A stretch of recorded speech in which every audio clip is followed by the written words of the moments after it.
자, 오늘 우리는 이 사도행전 20장 3절부터 6절까지 말씀을 본문으로 바울이 고난을 거부하지 않은 이유라는 제목을 가지고 함께 말씀을 나누도록 하겠습니다. 우리가 지난주에 로마서를 이제 모두 마쳤습니다. 그래서 로마서를 마치면서 우리가 그 바울이 마지막으로 강조한 게 무엇이냐, 이제 이것을 알아보는 시간을 가졌는데요.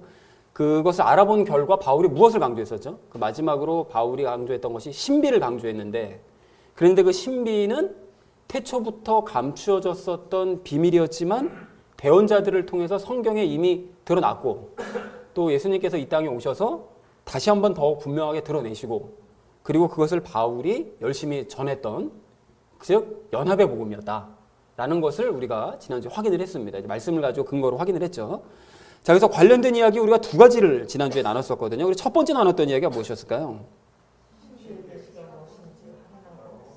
그렇습니다. 그 바울이 그 지난주 마지막에 그 로마 성도들에게 인사를 하면서 얘기했던 그 긴 문장이 사실은 이제 하나님께 영광을 돌리기 위한 문장이었는데, 그 문장이 그 구체적으로 나눠보니까 세 가지로 나눠질 수 있었잖아요. 그래서 그 세 가지 그 항목으로 나눠서 그 살펴보니까 하나님께서 그 세 가지를 하셨다라는 사실을 우리가 확인했는데, 그 각각을 살펴보니까 그 하나님께서 이제 구체적으로 어떤 일을 하셨는가를 알 수가 있었습니다. 그래서 첫 번째로 우리가 그 골로새서에서 힌트를 얻어서, 골로새서에서 어떤 얘기가 있었죠?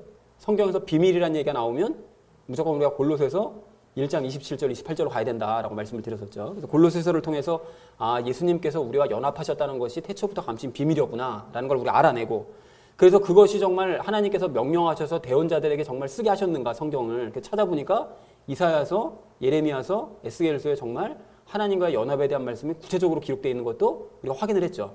그래서 우리가 마지막으로 바울이 전했던 복음도 결국은 연합의 복음을 전했던 것이었구나 라는 사실을 우리가 지난주에 확인을 했습니다. 그리고 바울에게 전한 복음이자 그것이 로마서의 결론이고, 그것이 또 성경 전체의 그 기독교 핵심 교리다 라는 사실을 우리가 지난주에 말씀을 통해서 분명히 확인을 했죠. 그래서 우리가 이렇게 확인을 했다면 연합의 복음에 대한 확신을 갖자라는 얘기를 지난주에 이제 첫 번째로 이야기 나눴습니다.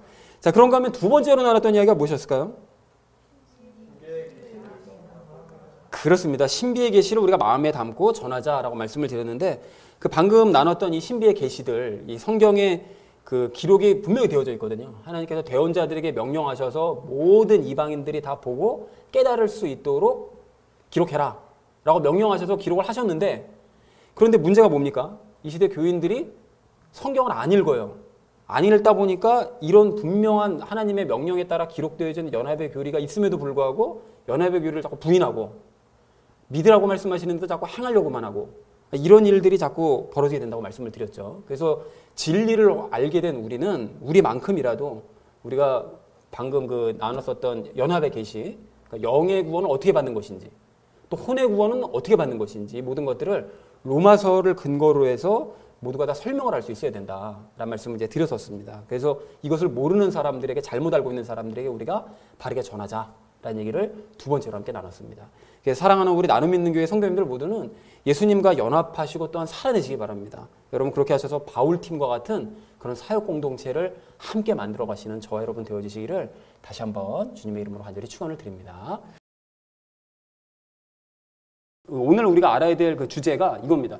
바울이 고난을 감수하면서 수고했던 이유를 우리가 함께 알아보고, 그리고 우리도 그 길을 따라가자라는 것이 이제 오늘 본문 말씀에서 우리가 얻어야 될 주제가 되겠습니다.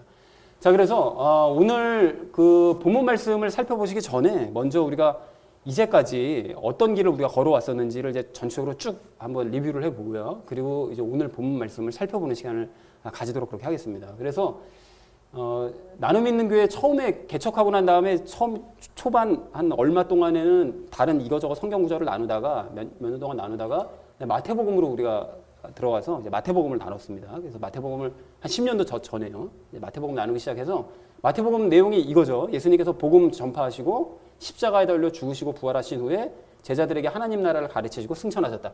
이것이 이제 복음서를 세 문장으로 요약하면 딱 이렇게 정리가 될 수가 있겠습니다. 그래서 마태복음을 이렇게 나눴고요. 그리고 난 다음에 이제 사도행전으로, 그러니까 시간 순서 따라서 예수님께서 복음을 전하시고 그 다음에 사도들이 활동한 이야기니까 시간의 순서에 따라서 사도행전으로 넘어와서 이제 사도행전을 살펴보기 시작했는데, 이때가 2013년도서부터 이제 사도행전을 시작했거든요. 지금서부터 한 7년 정도 된 거죠. 그래서 1장에서 5장 내용이 이제 어떤 내용들이 있는가 하면, 그 사도들이 성령님 세례를 받고 완전히 변화가 됩니다. 이전에 그 겁 많고 세상에 출세만 바라고 했던 이런 제자들의 모습은 완전히 사라지고 이제 완전히 성령님 세례를 받아서 변화가 된 거죠. 그리고 이제 공의회원들에게 끌려갔지만 그들에게 도리어 설교를 하면서 그들과 이제 대치를 하는, 옛날에는 공의원 하면 벌벌 떨었던 사람들이었는데 이제 그 사람들 앞에서 도리어 설교까지 하면서 대치를 하는 이런 모습을 보입니다. 그리고 그래서 그 사람들이 이제 투옥되고 핍박을 받았음에도 불구하고 기뻐하면서 더욱 전도했다라는 것이 사도행전 1장서부터 5장까지 내용이고요. 그리고 6장서부터 이제 8장 내용은 이건데요. 그 교회에 사람들이 계속 몰려 들어오니까 할 일이 많아진 거예요. 그러니까 7집사를 뽑아가지고 그래서 교회의 사역을 이제 맡겨둡니다. 그리고 사도들은 말씀을 전하고 기도하는 일에만 열심을 내는 거죠. 자, 그리고 스데반 집사가 그래서 그 중에서 제일 열심히 활동했는데 스데반 집사가 열심히 활동하다가 공의원들의 눈 밖에 나가지고 붙잡혀가서 신문당한 후에 돌에 맞아서 죽습니다. 그리고 돌에 맞아 죽을 때 사람들에게 옷을 지켜주고 있던 사람이 바울이었는데 이 사람이 나중에 스데반 집사의 뒤를 이어서 복음을 전하는 사람이 되는 거죠. 자, 그리고 이제 사울이 굉장히 이 스데반 집사랑 이런 사람들이 이제 깝친다고 생각을 해가지고 그래서 이 이단들을 가만 냅두면 안 되겠다 싶어서 굉장히 혹독하게 핍박을 하기 시작을 합니다. 그래서 이 역설적으로 사마리아의 복음이 전해져요. 그러니까 유다의 복음이 막 전파가 되다 보니까 바울이 그걸 핍박을 하려고 하니까 이 사람들이 전부 다 이제 도망을 하다 보니까 사마리아 쪽으로 도망간 사람들이 그 복음을 전하는. 그래서 예수님의 말씀이 그대로 이루어지기 시작하는 거죠. 복음이 예루살렘과 온 유대와 사마리아와 땅끝까지, 그러니까 이제 사마리아로 자연스럽게 이제 복음이 전해지는 이런 역사가 일어나게 됩니다. 그래서 이제 사도행전 9장으로 넘어가게 되는데요. 그 사도행전 9장에서 사울이 더 이제 핍박을 하려고 열심을 내면서 핍박하러 가다가 다마스쿠스로 가는 도중에 예수님을 덜커덕하고 만나버리게 됩니다. 생각지도 못하게요. 그리고 이 바울이 그렇게 거기서 이제 사울이 예수님을 만난 다음에 예루살렘으로 이제 돌아가서 거기서 사람들과 친해지려고 그러는데 그 사울이 워낙 자기들 많이 핍박했었기 때문에 아무도 사울을 믿질 않는 거예요. 이 사람이 이게 속임수다 해가지고 아무도 믿지 않으니까 결국 예루살렘을 거쳐서 고향으로 내려가서 14년 동안을 고향에서 이제 머물게 됩니다. 그리고 14년 동안 예수님께 이제 진짜 복음을 배웠겠죠. 고향에 내려가서. 자, 그리고 그 와중에 베드로가 이제 고넬료 가족에게 가서 성령님 이제 세례를 주는 역사가 일어나게 되고요. 그리고 그 이후에 이방인들이 안디옥 교회를 만들어서 안디옥이라는 곳에 이제 교회를 세워서 그곳에 이제 목회자가 필요하다라고 해서 예루살렘에서 파송한 사람이 바나바였습니다. 근데 바나바가 혼자 이것을 목회하려니까 너무 힘든 것 같아서 그 고향에 있는 바울을 찾아가서 다소로 가서 바울을 데려다가 함께 이제 공동 목회를 안디옥 교회에서 공동 목회를 시작을 하게 되죠. 그 내용이 이제 기록이 되어져 있습니다. 그리고 그 와중에 유대에서는 헤롯이 야고보 사도를 칼로 죽여요. 그리고 베드로도 역시 감옥에 투옥했다가 그의 사건을 알고 계시죠. 그래서 베드로가 이제 감옥을 탈출하는, 천사 때문에 탈출하는 그 사건이 있고 난 다음에 그 헤롯이 사람들 앞에서 잘난 척하면서 막 연설을 하다가 하나님께서 도저히 못 봐주셔가지고 헤롯을 치셔가지고 이제 죽습니다. 근데 헤롯이 그 사건이 12장까지 일어나게 되죠. 그리고 이제 사도행전 13장으로 넘어가게 되는데 13장에서는 바나바와 사울이 이제 선교 여행을 떠나는데 여기서부터가 좀 본격적인 그 사도행전 이해가 시작된다고 볼 수가 있습니다. 그래서 1차 선교 여행을 떠나게 되는데요. 이때 사울이 바울로 이름을 바꿔요. 그래서 뭐 바울이 뭐 낮은 자다라는 뭐 그런 뜻도 있다라고 여러 가지 뭐 설이 있는데 어쨌든 이제 그 사울이 이제 바울로 이름을 바꾸고 본격적으로 이제 선교 활동을 시작하게 됩니다. 근데 이때 이제 바나바의 조카였던 그 마가라는 애가 그 마가복음 쓴 그 마가가 예루살렘으로 돌아가 버려요. 그 잠깐 사역해보고 따라다녀보고 삼촌을 따라다녀보니까 이게 너무 힘든 거예요. 그러니까 내 체질이 안 맞는다 싶어가지고 그냥 예루살렘으로 횡하고 그냥 가버립니다. 그리고 바나바와 바울은 그 비시디아 안디옥이라는 곳으로 가서 이제 복음을 전하게 되죠. 그리고 유대인들의 근데 시기로 그 이고니움이라는 곳으로 대피를 하게 됩니다. 그 비시디아 안디옥에 막 사람들이 막 몰려드니까 복음 듣고 막 사람들이 좋아서 몰려드니까 이렇게 막 시기심이 나가지고 그래서 막 쫓아버리죠. 이고니움으로 대피하게 되는데요. 그래서 그 사도행전 14장에서는 그 이고니움으로 대피한 바울과 바나바가 이제 복음을 전파하고요. 그런데 거기서도 이제 유대인들이 막 선동을 해가지고 그 루스드라와 더베라는 곳으로 바울과 바나바가 이제 피신을 하게 됩니다. 근데 루스드라라는 곳으로 이제 갔는데 거기에 선천적인 신체 장애인, 그러니까 다리를 못 쓰는 장애인이 있었던 거예요. 근데 바울이 그 장애인을 보고 믿음이 있는 것을 알아보고서는 그 사람을 일으켜 세웁니다. 그러니까 선천적으로 걷지를 못했던 사람인데 벌떡 일어나 걸은 거예요. 그러니까 거기 있는 사람들이 얼마나 놀랬겠어요. 그러니까 바울과 바나바를 보고 이게 하늘에서 신이 내려왔다 그러면서 막 제사를 드리려고 하니까 이런 짓 하지 말라고 우리가 복음 전하는 거다 막 하면서 뜯어 말려가지고 복음을 전해서 루스드라에서 많은 사람들이 예수님을 믿게 됩니다. 믿는데 여기까지 참 좋았는데요. 이 일이 있고 난 다음에 유대인들이 여기 루스드라까지 쫓아와가지고 바울을 돌로 쳐서 죽여요. 그래서 바울이 돌 맞고 죽습니다. 그래서 죽은 줄 알고 바울을 성 바깥으로 끌어내가지고 시체를 끌어냈는데 살아나요. 여기서 죽었다, 그 바울이 왜 고린도후서에서 자기가 뭐 죽었다 살아나 뭐 이런 얘기 하는 것도 여기서 죽었다가 살아난 것입니다. 돌 맞고 죽었다가 살아났는데 곧바로 일어나서 루스드라 성으로 또 들어갔다가 참 담대한 사람이에요. 들어갔다가 다시 더베로 가게 됩니다. 더베로 갔다가 왔던 길로 다시 되돌아가면서 1차 전도 여행을 마쳤다는 것이 사도행전 14장 내용이 되겠습니다. 그리고 이제 15장으로 넘어가는데요. 15장 넘어가면 이 할례를 받아야 구원받는다고 주장하는 그 유대인들이 나타나게 돼요. 근데 이 유대인들이 이게 말이 안 된다 해가지고 이제 바울과 바나바가 막 싸우다가 해결이 안 되니까 그러면 예루살렘에 가서 사도들이랑 다 모여서 우리 회의를 한번 해보자 해서 회의를 하게 됩니다. 그래서 바울과 바나바가 가서 선교 보고도 하고요. 1차 선교 여행 갔다 오는 보고도 하면서 예루살렘으로 회의를 열었는데 회의 결과 율법을 지킬 필요 없다. 그러니까 뭐 목매달아 죽인 짐승과 뭐 피째 먹는 그런 우상 음식 이런 거 먹는 거 빼고는 나머지는 율법 지키지 않아도 된다고 결론이 내려지게 됩니다. 자, 그리고 이제 2차 전도 여행 계획을 세우게 되는데요. 여기서 이제 문제가 생겨요. 2차 전도 여행을 세울 때 마가를 데려갈 거냐 말 거냐. 바나바는 그때 먼저 보내니까 힘들어 했던 것 같은데 이번엔 데려가자면 갈 거야. 그러니까 데려가자라고 얘기하는데 바울은 절대 안 된다. 이게 뭐 이 선교 여행이 장난이야? 절대 안 돼. 마가 이제 걔는 한 번 안 간다 그랬으니까 안 데려갈 거야. 이렇게 해가지고 대판 싸움이 나죠. 그래가지고 바울과 바나바가 헤어져요. 그리고 바나바가 더 이상 성경에서는 이름이 나타나질 않습니다. 그래서 바나바는 마가를 데리고 원래 갔던 1차 선교여행 전도지로 가게 되고요. 그리고 바울은 반대편 위쪽 내륙 지방으로 이제 올라가서 복음을 전파하게 됩니다. 그리고 이제 사도행전 16장으로 넘어가는데요. 16장에서 이제 바울이 이제 디모데를 이제 선교여행 중에 이제 그 유명한 디모데, 다 아시는 그 디모데, 자기 아들로 생각하는 그 디모데를 그 선교여행 중에 이제 만나게 됩니다. 그리고 이제 성령님의 인도로 유럽으로 드디어 건너가게 돼요. 그래서 그 복음이 그 예루살렘 주변으로, 그러니까 유다의 지방 주변으로 해서 소아시아 쪽 이쪽만 전파가 되다가 성령님의 인도하심으로 유럽 쪽으로 이제 드디어 이제 건너가게 되죠, 복음이. 그래서 거기서 이제 귀신 들린 아이를 고쳐주었다가 사람들에게 문매를 맞습니다. 왜냐면 이제 귀신 들린 아이 때문에 그 복채 받아가지고 그 연명 누리는 사람들이 막 몇몇 있었거든요. 근데 귀신이 쫓겨나가니까 더 이상 점을 못 보는 거예요. 그러니까 사람들이 열받아가지고 바울을 두들겨 패가지고 매 맞고 감옥에 갇힙니다. 그리고는 거기서 지진이 일어나가서 감옥문이 다 열리게 되니까 그 감옥문을 지키고 있던 간수가 이 죄수들을 못 지키면 사형이거든요. 그러니까 사형받기 싫으니까 자기가 죽으려고 자살하려고 하는데 바울이 야, 한 명도 안 도망갔으니까 죽지 말아라 해가지고 말리고 난 다음에 복음을 전해서 이 가족이 모두가 다 예수님을 영접하게 되는 역사가 일어나게 되죠. 그 사건이 기록되어 있습니다. 그리고 17장으로 이제 넘어가서요. 그 바울이 데살로니가 지역에 이제 복음을 전파하고요. 그리고 유대인들의 소동으로 3주 만에 베레아로 도망을 가요. 데살로니가 지역에 오래 있지를 못하고요. 그러니까 데살로니가에는 우리가 요즘 그 7, 8월 추천 성경인 데살로니가 성경 보고 있는데 그 데살로니가 지역에는 3주밖에 복음을 전파하지를 못했습니다. 이 유대인들 때문에. 그래서 베레아로 도피를 했다가 거기까지 쫓아온 유대인들을 피해서 이제 바울이 아테네로 도망을 가게 됩니다. 그리고 아테네에 가서 우상이 너무 많은 걸 보면서 막 화가 나가지고 거기서 복음을 전파하죠. 근데 대부분의 사람들이 바울의 복음을 듣고 다 조롱하고요. 손가락질하면서 조롱하고 일부의 사람들만 그 복음을 부활할 수 있다는 사실을 듣고 복음을 이제 믿게 됩니다. 그리고 이제 18장으로 넘어가게 되는데요. 이 18장에서 이제 바울이 고린도에 드디어 도착을 하게 됩니다. 유명한 고린도. 그래서 거기서 브리스길라와 아굴라 부부를 이제 만나게 되죠.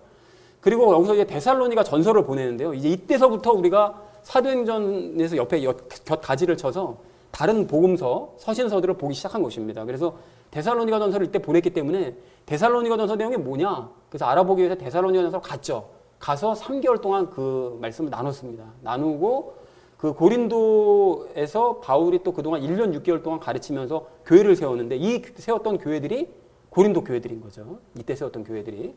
그리고 데살로니가 후서를 그 이후에 또 보내게 됩니다. 그러니까 데살로니가 전서를 받아본 사람들이 좀 신앙생활을 잘못하고 있다는 것을 이제 바울이 듣고 그래서 이거 다시 보내야 되겠다 싶어 데살로니가 후서를 보내서 2개월 동안 이제 말씀을 나누게 됐었죠. 그리고 그 이후에 곧바로 갈라디아 교회에도 유대인들이 와서 엉망진창으로 만들었다 해가지고 바울이 갈라디아에도 편지를 보내게 됩니다. 그래서 어떤 내용이 적혀져 있는가 알아보기 위해서 우리가 4개월 동안 그쪽으로 가서 함께 이제 갈라디아서를 이제 나눴었죠. 자, 그리고 18장 여전히 18장에서 이제 이런 내용이 기록되어 있는데요. 바울이 이제 에베소를 지나서 이제 안디옥으로 돌아가게 되는데 그 원래 있었던 안디옥 교회로 이제 돌아갑니다. 그러니까 이때 2차 전도여행을 이제 마친 거예요. 이제 끝 마치고 고린도 쪽에 남아 있었던 그 브리스길라와 아굴라 그 사람들이 이 아볼로를 가르친 이야기 먼저 번에 말씀드렸었잖아요. 그래서 이제 아볼로가 말씀만 많이 알고 실제로 진짜 복음을 몰라 성령님 세례를 못 받아서 이제 바르게 가르치죠. 그래서 아볼로가 성령님 세례를 받고 열정을 가지고서 고린도 교회로 이때 에베소 지역에 있었는데 그래서 고린도 지역으로 이제 가기로 마음을 먹어서 보냈다라는 것이 사도행전 18장 내용입니다.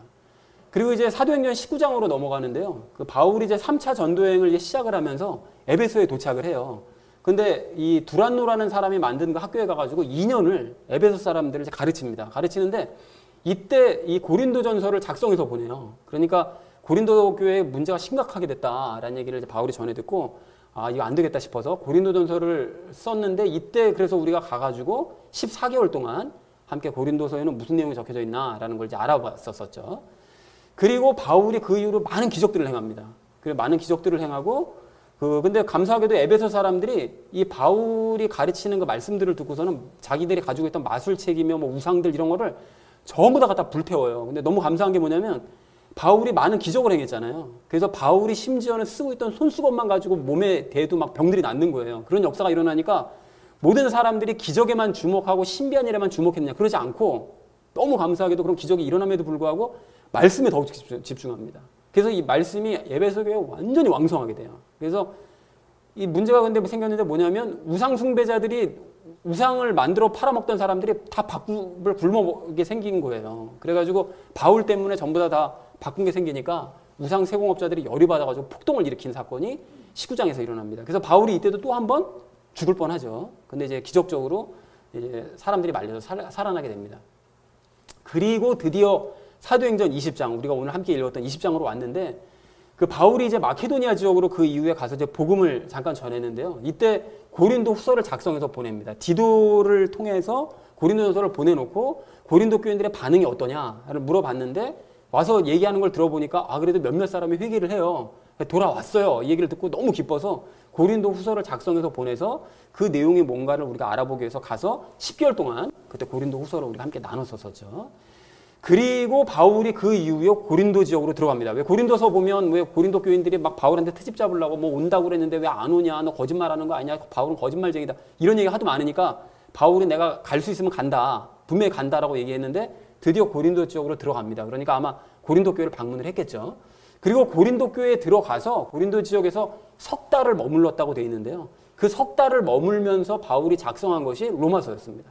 그래서 우리가 그 로마서를 지난 22개월 동안 나눴던 거예요. 그러니까 다른 서신서들보다 물론 많이 나눴죠. 많이 나눴는데 굉장히 중요한 서신서이기 때문에 우리가 함께 이제 마음을 모아서 지난주까지 그 22개월 동안 바울이 그런 로마에 어떤 내용의 편지를 보냈는가를 우리가 하나하나 꼼꼼하게 살펴보면서 살펴보는 시간들을 우리가 가졌습니다.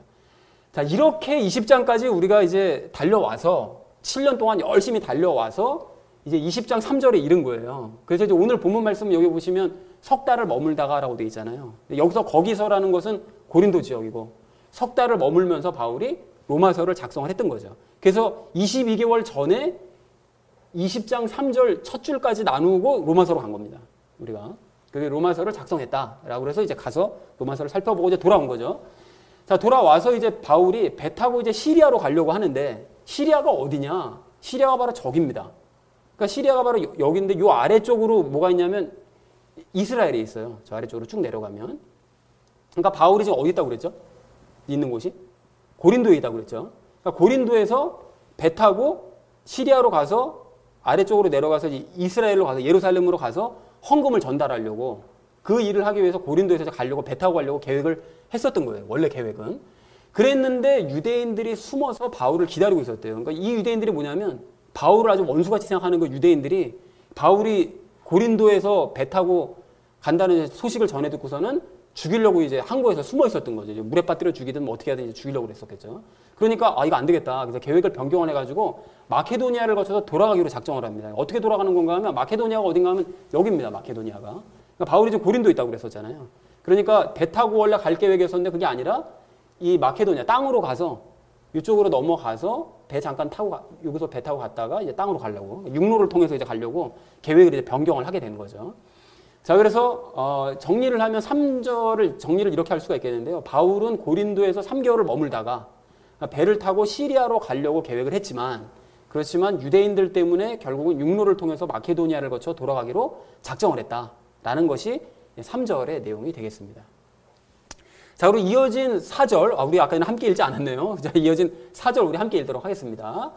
그와 함께 아시아로 들어간 사람들은 베레아 사람 소바더와 데살로니가 사람 아리스다고와 세군도와 더베 사람 가이오와 디모데와 아시아 사람 두기고와 드로비모더라 라고 되어져 있습니다. 그래서 여기서 아시아로 들어갔다고 되어 있는데 아시아가 어딘가 하면 이쪽 지역이 아시아 지역입니다. 여기 아까 전에 바울이 열심히 복음 전파했을 때 2년 동안 복음 전파할 때 에베소가 있고 여기도 두아디라의 성에 누가 있었죠? 그 자주장사였었던 루디아가 처음으로 유럽 가기 전에 그 유럽 지역 가기 전에 복음을 이제 받아들인 그 여자였었습니다. 그래서 아시아 이쪽 지역으로 이제 먼저 가려고 계획을 잡았었는데 여기 보면 그 바울과 함께 아시아 지역으로 들어간 사람들 전체 이름이 이렇게 정리할 수가 있겠죠. 소바더와 아리스다고 세군도 가이오 디모데 두기오 드로비모 이 7사람이 바울과 함께 이 복음을 전파했었던 복음 사역자들 같은 동역 팀이었습니다. 근데 이 사람들이 아시아 지역으로 이제 먼저 이제 들어가기로 계획을 세웠던 거예요. 자, 그래서 이 사람들이 이제 먼저 갔다고 되어 있는데 5절 말씀 우리 함께 읽도록 하겠습니다. 이 사람들은 먼저 가서 드로아에 머물며 우리를 기다리고 라고 되어져 있는데 여러분 여기서 먼저 갔다라고 되어 있는 것은 유대인들의 눈에 띄지 않으려고 그러니까 여러 사람이 한꺼번에 막 움직이면 눈에 띄기가 쉽잖아요. 그러니까 이제 분산시키려고 그리고 주의를 또 분산시키고 싶은 것은 누군가 이제 바울과 바울의 팀들을 아는 유대인들은 뭐 디모데 같은 사람을 딱 봐도 이제 바울이랑 같이 다니는데 이게 알 거 아니에요. 근데 만약에 디모데가 같이 걸어가게 되면 이제 바울이 위험해질 수가 있으니까 먼저 이제 보내버린 거죠. 그러면 분명히 같이 있어야 되는데 없네. 그럼 바울은 딴 데로 샜나? 뭐 이렇게 생각을 하도록 주의를 분산시키기 위해서 얘네들을 이제 먼저 7명을 먼저 보내버린 거죠. 그럼 드로아가 어디냐? 드로아는 바로 여기가 드로아입니다. 그러니까 이 고린도 쪽에서 같이 사역을 하다가 이게 돌아서 먼저 7명은 드로아로 간 거예요. 그리고 바울이 이제 나중에 들어가게 된 거죠. 그런데 여기 보면 우리라고 되어 있습니다. 우리가 누구냐? 우리가 누군가 하면 이 사도행전 지금 누가 쓰고 있는 건가 하면 의사 누가가 쓰고 있거든요. 누가복음 쓴 누가. 그 사람이 사도행전도 쓰고 있는데 그 사도행전을 보시면 종종 우리라는 표현이 나와요. 그래서 우리라고 표현된 부분은 바울과 누가를 의미합니다. 그러니까 바울 옆에 가장 옆에 붙어 있었던 사람이 누구였는가 하면 누가였어요. 그러니까 바울이 몸이 약하니까 옆에서 몸도 좀 보살펴주면서 그가 했던 행동들을 다 기록한 이게 이제 누가가 옆에 붙어 있었기 때문에 종종 우리라는 표현을 이제 쓰게 됩니다. 그리고 아마 몇몇 사람들 더 추가로 있었을 수도 있었겠죠. 자, 그래서 어쨌든 전체 의미를 이렇게 정리할 수가 있겠습니다. 바울의 동역팀 7명은 드로아로 먼저 가서 바울을 기다렸다라는 것이 이제 5절의 내용이 되겠습니다. 그래서 마지막 6절 말씀 우리 함께 읽겠습니다. 우리는 무교절 기간이 지난 뒤에 빌립보에서 배로 떠나 닷새만에 드로아에 있던 그들에게로 가서 이래 동안 거기 머무니라 라고 되어져 있습니다. 여기서 빌립보라고 되어 있는데 빌립보는 또 어디냐? 빌립보가 저 위가 빌립보입니다. 그러니까 바울이 고린도에서 이 빌립보 쪽으로 이제 걸어서 누가랑 같이 간 거고요. 여기서 배 타고 드로아, 그러니까 7명이 있었던 거 드로아로 배를 타고 이제 간 거죠. 예.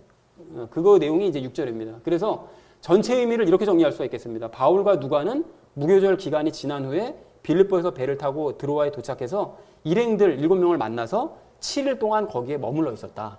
라고 하고 이제 다음 주에 또 큰 사건이 하나 벌어지게 됩니다. 그래서 7일 동안 그 자리에 머물렀다는 것이 6절 말씀의 내용이 되겠습니다.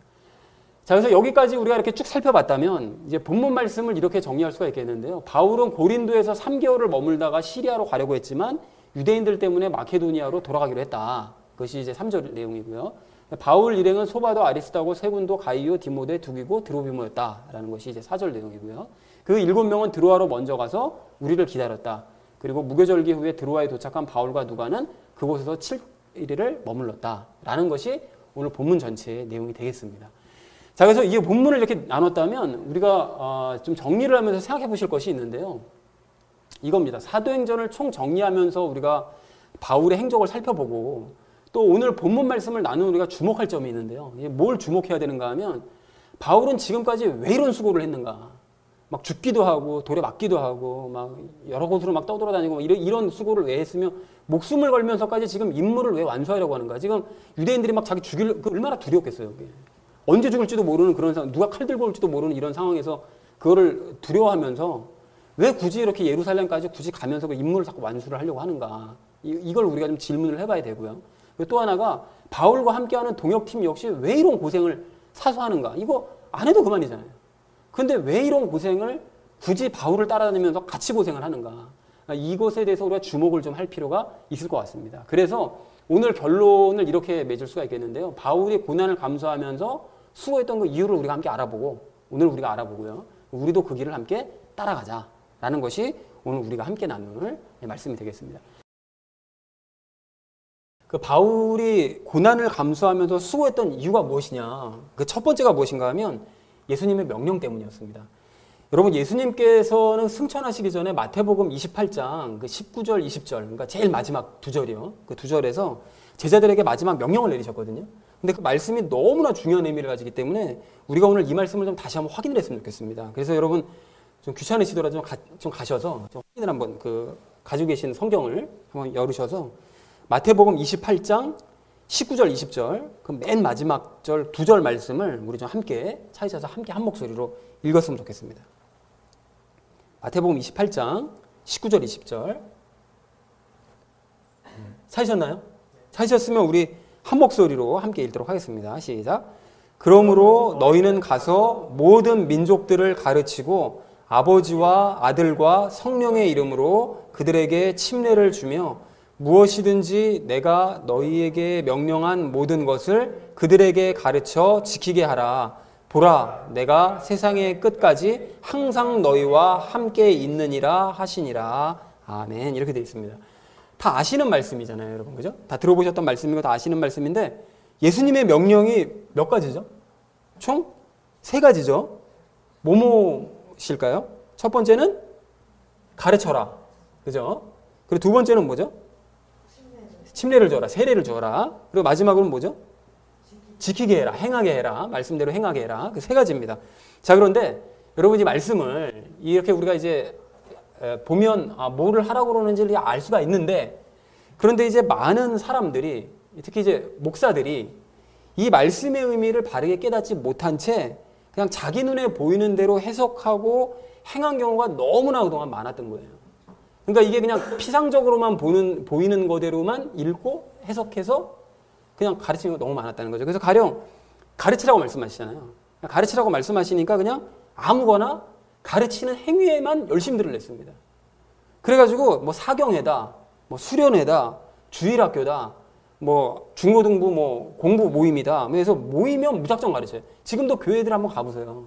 가르치는 데는 정말 열심들을 내요. 그 행위 자체는. 그래서 뭐 모였다 하면 가르칩니다. 모였다 하면 배우고요. 이렇게 열심들을 내는데 근데 내용은 뭘 가르치느냐? 내용은 뭘 가르쳤을까요? 우리가 지지난주에 나눴던 것처럼 이 시대에 널리 퍼져 있는 교리 뭡니까? 너가 말씀을 지키기 위해서는 열심히 노력해야 돼. 너 거룩해지기 위해서 열심히 노력해야 돼. 네 힘으로 열심히 노력해야 돼. 그래서 예비된 복을 받아 누려. 이게 이제 지금 가르치고 있는 대부분의 교회들의 가르침이에요. 근데 이것이 또한 유대 거짓교리라고 그랬잖아요. 그러니까 잘못된 가르침들을 열심히 가르칩니다. 어쨌든 가르치라고 그러셨으니까 그냥 내용이 어떻게 됐든 간에 무조건 가르치는 데만 열심히 내는 거예요. 그렇게.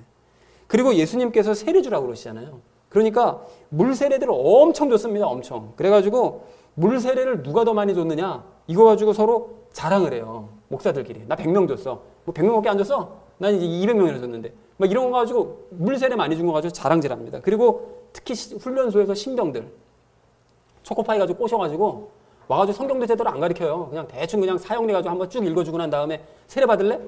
초코파이 더 먹고 싶으니까 당연히 받겠다고 그러죠. 그러면 세례 주고 난 다음에 내 그리스도인 한 명 만들었다고.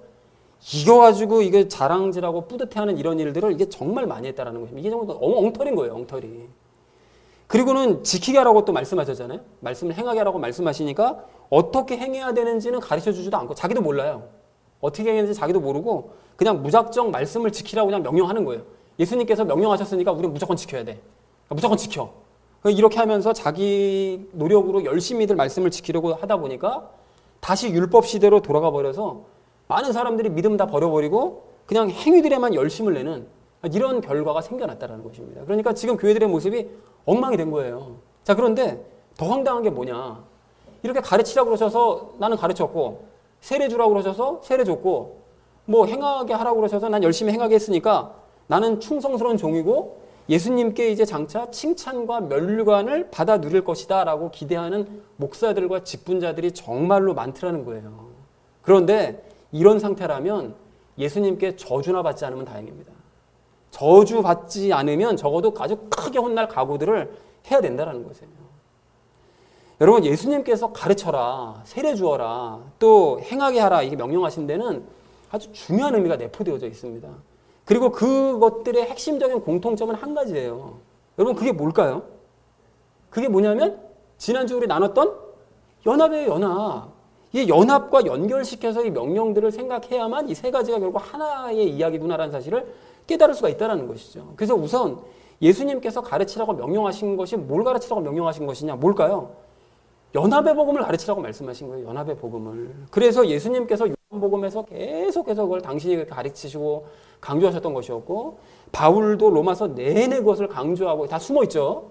강조하고 마지막까지 그것을 또 한번 강조했던 것이었고, 심지어는 마태복음에서도 보면 임마누엘이라는 단어로 마태복음이 시작을 해서 1장에서 시작을 해서 마지막에는 예수님께서 너와 끝날까지 함께 해주겠다. 그러니까 임마누엘의 하나님이 함께 하시겠다는 거잖아요. 함께 하시는 하나님.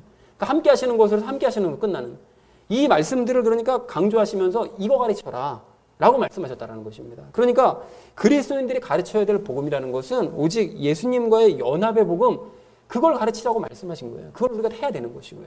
그리고 두 번째로요, 세례를 주라고 말씀하신 것도 뭐 머리에 뭐 물을 끼얹거나 뭐 혹은 물에 담갔다 빼는 행위를 열심히 해라라고 말씀하신 것이 아닙니다. 근데 웃긴 게 뭐냐면 예수님께서 세례를 주라고 또 명령하신 게 좀 뭔가 좀 특이하잖아요. 마지막 명령하신 것 중에 가르쳐라, 행하게 해라 이것까지는 알겠는데 중간에 또 세례를 주라고 왜 또 세례를 강조하셨지 싶으니까 이게 또 뭔가 의미가 있고 중요한 것 같은 느낌이 드니까 어떻게 합니까? 사람들이 서로 싸워요. 머리에 물만 끼얹어도 되는 거다. 아니다, 물에 담갔다 빼야 된다. 막 이거 형식까지 서로 쌈박질합니다. 그래가지고 교단까지 생겨난 거 아니에요. 침례교라는 교단까지. 여러분, 이 명령에서 중요한 건 형식이 중요한 게 아니고요. 그런 형식을 너희가 머리에 물만 얹어라 또는 뭐 물에 담갔다 빼라 이런 행위를 열심히 이걸 강조한 것이 아니고요. 본질적인 의미의 세례를 주라고 명령하신 것입니다. 본질적인 의미가 뭡니까? 물세례. 물세례는 뭐라고 그러죠? 물세례는 자기가 죄가 있다. 난 죄인이다라는 사실을 깨닫게 하는 게 이게 물세례의 본질적인 의미라고 그랬잖아요. 그러니까 나는 죄를 가진 사람이다. 이 죄의 문제를 나는 해결할 수 없으니 그러니까 누구를 바라봐야 되는 거죠? 죄 문제를 해결하실 예수 그리스도를 바라봐라. 그분을 믿어야 된다. 그분의 십자가에서 일으키신 사건을 믿어야 된다. 그렇게 되면 어떻게 되는 겁니까? 성령님 세례를 받아서 예수님과 연합을 할 수 있도록 만드는 그 성령님 세례를 주라는 명령이 바로 이 말씀의 의미라는 거예요.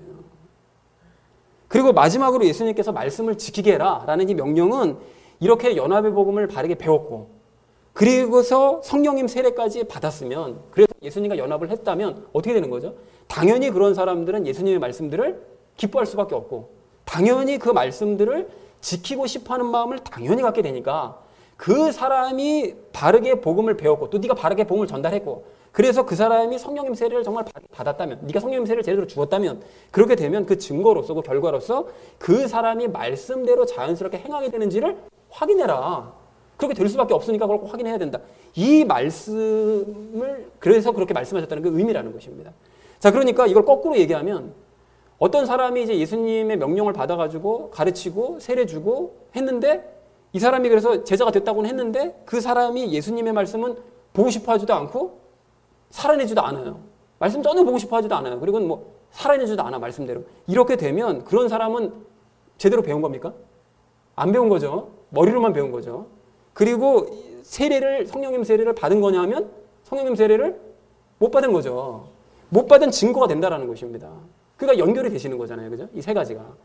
그래서 예수님께서는 이 모든 일들을 다 가능케 하시기 위해서 세상의 끝날까지 내가 너희와 함께 해주겠다. 내가 함께 해야 이 모든 일들을 이룰 수 있다라고 약속을 해주시더라는 것입니다.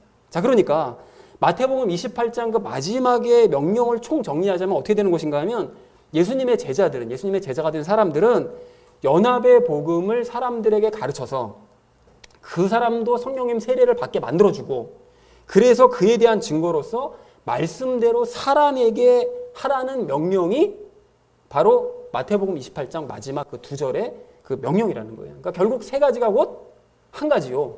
그것이 곧 연합의 복음에 관련된 이야기다 라는 사실을 우리가 분명 알 수 있다는 것입니다. 그래서 바울이 이 말씀을 너무나 잘 알고 이 명령을 잘 알았기 때문에 늘 예수님과 함께하면서 이 명령들을 지금 수행하는 중이었었기 때문에 고난을 감수하면서도 이 모든 일들을 기쁨으로 감당할 수 있었다는 것입니다. 이 오늘 우리가 그 알아봤던 그 이유, 바울이 왜 이렇게 고생했는가? 그런데 왜 고생하면서 그 일을 계속하는가? 예수님께서 명령하셨으니까 예수님과 함께하니까 고난이 고난인지도 모르고 그 일을 계속 하고 있는 거예요. 즉 복음을 전한 지역 사람들이 말을 들어먹지 않아도 또 때로는 배신당해도 고난과 핍박을 내가 당해도 예수님과 함께 연합을 가르치고 예수님과 함께 성령님 세례를 주고 자신이 먼저 말씀대로 행하고 다른 사람들도 말씀대로 행하게 만드니까 그러니까 우리가 겉으로 볼 때는 정말 고난의 연속인 삶이고 저기 힘들어서 어떻게 사나 이렇게 생각하지만 바울 본인은 예수님과 함께 기뻐하면서 그 모든 일들을 감당을 해나갈 수 있더라는 것입니다. 자 그렇다면 중요한 건 이제 우리니까요. 그런 의미에서 여러분 질문 드릴 것이 있는데요. 우리가 오늘 바울의 행적을 이렇게 따라가 본 이유가 뭘까요? 여러분 우리가 뭐 바울이 어디로 갔다가 뭐 어디로 가서 뭐 무슨 일을 하고 무슨 일을 당했다 이런 거를 뭐 구구절절히 뭐 이런 얘기를 우리가 왜 봐야 되는 거죠 도대체? 성경에서 사도행전에서 그런 얘기가 구절절 기록되는 걸 왜 봐야 됩니까? 성경 기록을 늘리기 위해서 보나요? 아니 성경 기록을 성경 지식을 늘리기 위해서 보나요? 여러분 이게 성경 지식이라는 게 뭐 다른 걸 늘리면 되지 뭐 어디 왔다 갔다 했다는 그런 지식 늘려서 뭐 하겠어요? 지식을 늘리려고 하는 것이 아닙니다. 우리가 바울의 행적을 따라가고 바울과 함께했던 그 사람들이 고생한 이야기를 굳이 살펴보는 이유는 예수님과 연합한 선배들과는 어떻게 살았나, 그 사람들이 삶을 살아갈 때는 도대체 무엇에 중점을 두면서 살아갔나, 그것 보기 위해서 우리가 이렇게 보고 있는 겁니다. 무엇보다 우리에게 샘플로 보여주신 바울이요. 이 바울의 삶을 우리도 따라가기 위해서 이렇게 성경을 우리가 함께 읽고 나누고 있는 것이라는 것입니다. 그러니까 바울처럼 세계 곳곳으로 돌아다니면서 복음 전해야 된다는 뜻이군요. 그러니까 바울처럼 우리도 고난을 받아야 된다는 뜻이로군요. 이렇게 생각하시는 분이 안 계시기를 바랍니다, 여러분. 여러분 제가 항상 말씀드리지만 그렇게 겉모양만 흉내내는 것처럼 위험한 게 없어요. 그거는 본질이 아닙니다. 본질이 중요한 거잖아요. 여러분 바울처럼 우리가 예수님과 함께 연합을 가르쳐서 또 성령님 세례를 사람들로 하여금 받도록 만들고 그래서 사람들이 예수님과 함께 말씀대로 살아내게끔 만들어내는 것이 우리가 바울을 따라가야 될 삶의 모습이라는 거예요. 그리고 그렇게 하기 위해서 우리는 어떻게 되는 거죠? 예수님과 당연히 연합해야 되고 또 예수님과 함께 말씀을 주야로 묵상해서 예수님의 연합의 복음을 우리 걸로 만들어야 돼요. 우리 각자가. 머리로만 알고 있지 말고 이것을 우리 각자 것으로 만들어야 됩니다. 그리고 나부터가 당연히 말씀대로 살아내야 됩니다. 그래서 우리가 증명을 해내야 되는 거예요. 내가 예수님과 연합했다는 사실을 증명이 되어져야 되는 거예요.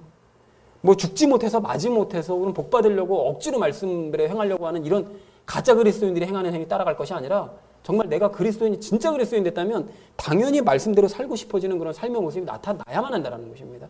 그렇게 함으로써 나 스스로가 예수님과 연합되었음을 확인해야 되고 삶으로 증명해야 된다는 거죠. 그런 상태로 우리가 바울처럼 먼 곳을 다니면서 복음을 전하지는 못할지라도 그건 형식이니까요.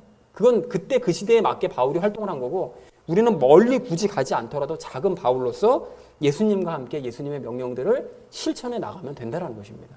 사랑하는 우리 나눔 있는 교회 성도님들 모두는 예수님께 더욱 연합의 복음을 배워가시기 바랍니다. 그리고 살아내시기 바랍니다. 그래서 예수님과 함께 중요한 본질 뭡니까?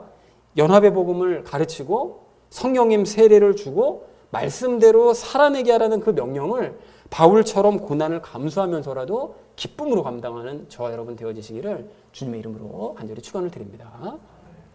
자, 바울이 고난을 감수하면서 수고했던 이유가 뭐냐? 그 두 번째는 천국을 바라봤기 때문이라는 것입니다. 여러분 우리가 앞에서 살펴본 것처럼 바울은 이 고난 중에도 그 예수님의 명령을 지키되 아주 기뻐하면서 그 일을 감당했잖아요. 그런데 바울이라고 해서 매일 매 순간 기쁘기만 했겠느냐? 뭐 주로 기뻤겠죠. 주로 기쁘긴 했겠지만 근데 때로는 인간적으로 정말 힘든 때도 있었을 것입니다. 여러분 그래서 그 증거로 알 수 있는 것이 무엇인가 하면 그 예전에도 인용해드렸고 몇 번 인용해드렸었던 그 고린도후서 11장 23절부터 27절 말씀을 보면 바울이 이렇게 고백하거든요. 내가 수고를 더욱 넘치도록 하고 매도 지나치게 맞고 감옥에도 더 자주 갇히고 여러 번 죽을 뻔하였으니 내가 유대인들로부터 마흔에서 하나 뺀 매를 5번 맞았으며 3번 몽둥이로 맞고 1번 돌로 맞고 3번 파선을 당하여 한밤과 한낮을 기품 속에 있었으며 자주 여행하면서 물들의 위험과 강도들의 위험과 내 동포로 인한 위험과 이교도들로 인한 위험과 도시에서의 위험과 광야에서의 위험과 바다에서의 위험과 거짓 형제들 가운데서 위험을 당하였고 또 지치고 아프고 여러 번 밤을 새우고 굶주리고 목마르고 여러 번 금식하고 추위를 당하고 헐벗어노라. 정말 이 고난당한 것을 나열하기 읽기조차 힘들 정도로 이런 어려운 일들을 당했다고 고백을 해요. 그런데 바울이 이 말을 했던 이유는 오해를 하시면 안 되는 것이 이런 끔찍한 일을 당하는 중에도 나는 예수님께서 함께해서 극복할 수 있었다. 이게 하고 싶은 말이었어요. 그래서 나는 자랑한다. 난 나의 삶을 자랑할 만해.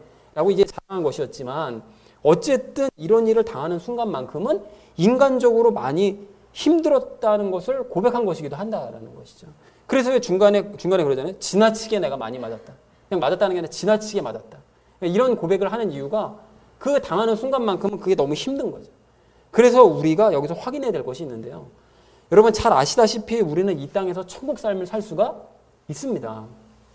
천국 삶을 살 수 있고 그래서 바울처럼 어려움을 우리가 이겨내고 극복하고 기뻐할 수 있는 거예요. 그런데 그런 천국 삶은 예수님과 우리가 함께 하기 때문에 그 관계 우리가 누릴 수 있는 기쁨이라는 거예요.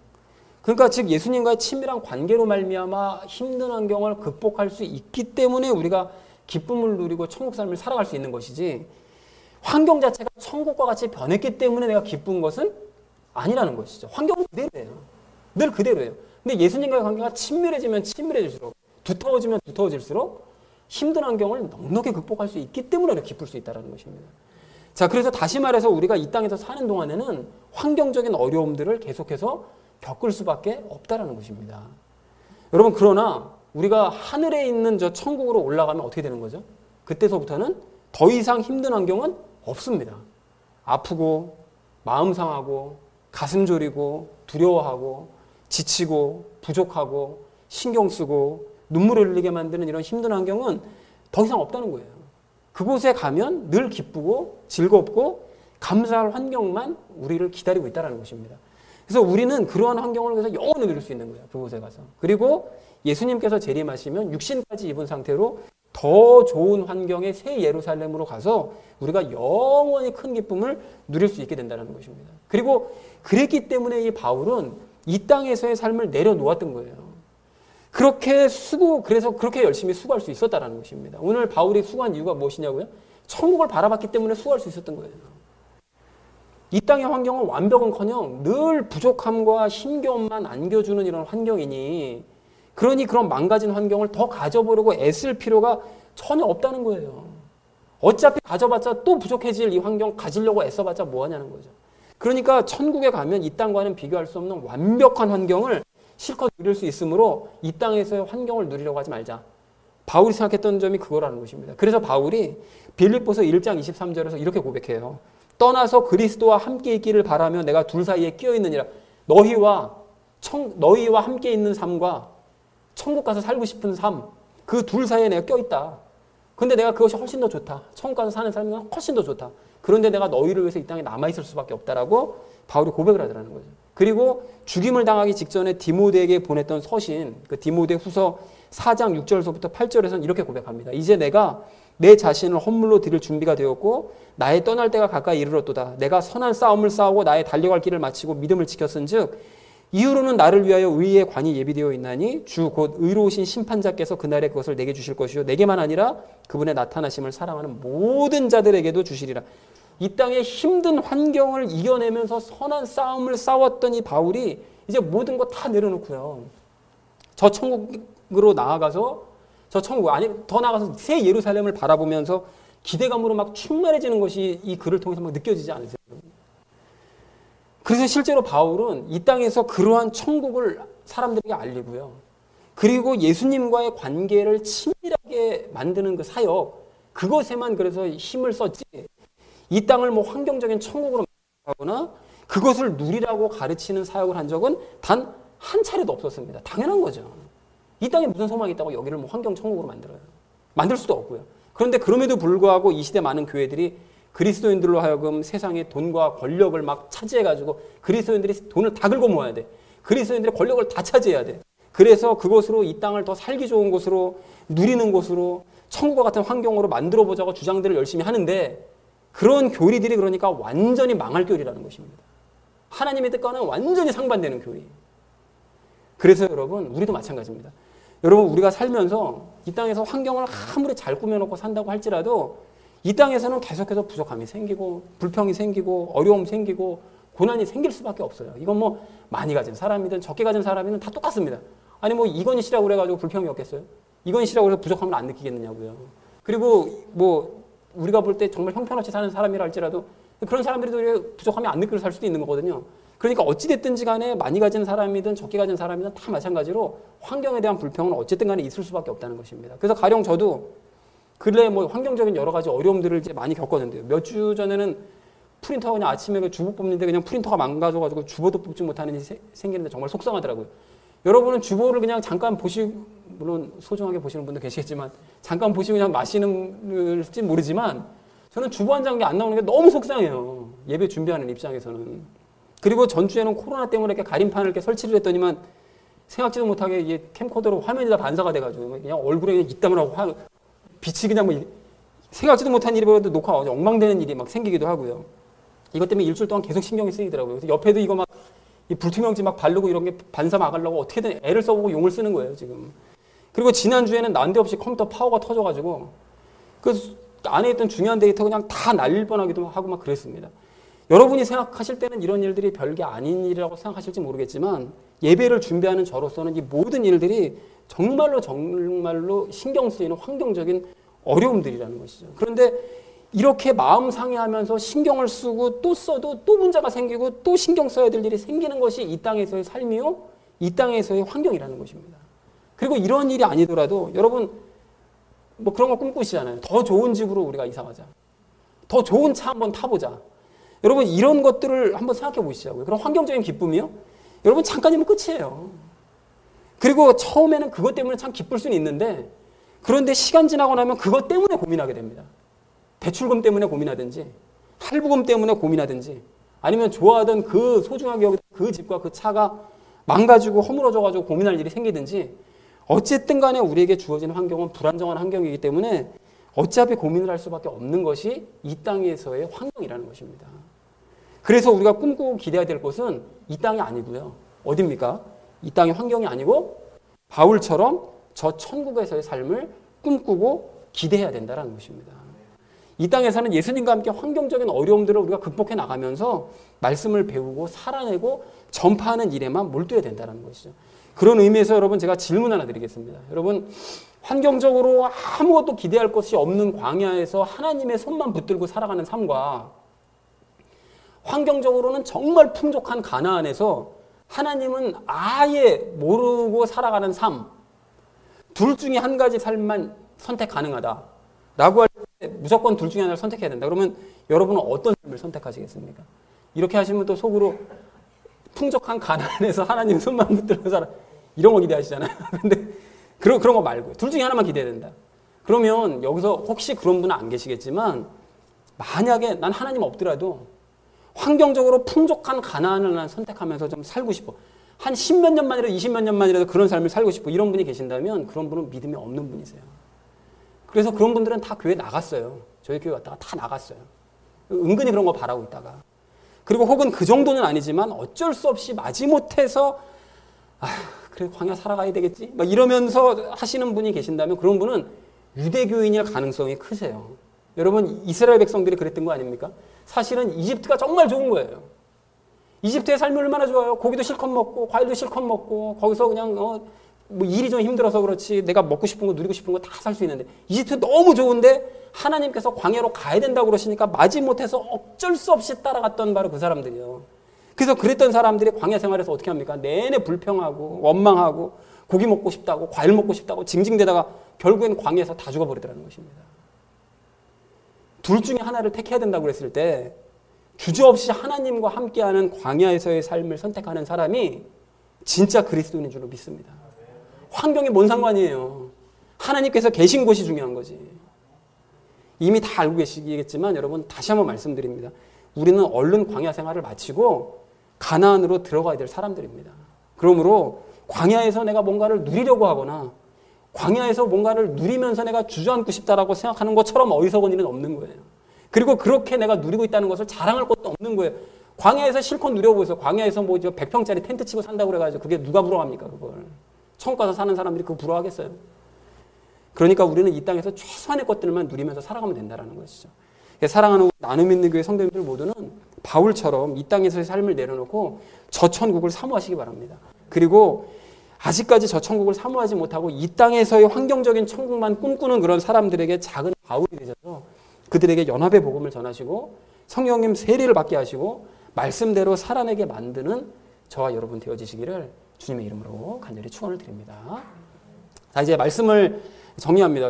우리가 실로 오랜만에 사도행전으로 다시 돌아와서 그동안 있었던 일들에 대해서 우리 함께 나눴는데요. 그 바울과 바울의 팀이 세상적으로 이렇게 보면요, 삶에 아무런 도움이 되지 않을 것 같은 일만 그냥 열심히 이렇게 하고 있는데 그런 일들만 그렇게 왜 이렇게 쓸데없는 일만 열심히 할까라고 하는 그 이유가 무엇인지를 살펴보는 시간을 우리가 함께 가졌습니다. 그래서 두 가지를 나눴잖아요. 예수님과 함께 연합 가르치고 성령님 세례받게 하고 말씀대로 살게 하라는 그 예수님의 명령 때문에 그 사람들은 그것 때문에 그렇게 그 일들을 기쁨으로 행할 수 있었다라는 얘기 나눴고요. 그리고 또한 그 사람들은 이 땅에서의 삶이 아닌 저 천국에서의 삶을 더 사모했기 때문에 고난을 감수하면서 수고할 수 있었다라는 사실을 두 가지를 나눴습니다. 그래서 사랑하는 우리 나눔 있는 교회 성도님들 모두도 예수님의 명령과 저 천국에 대한 그 소망을 가지시고서 바울의 팀과 같이 고난 중에도 맡은 일을 기쁨으로 감당하시는 진짜 그리스도인 되어지시기를 주님의 이름으로 간절히 축원을 드립니다. 우리 함께 기도하겠습니다.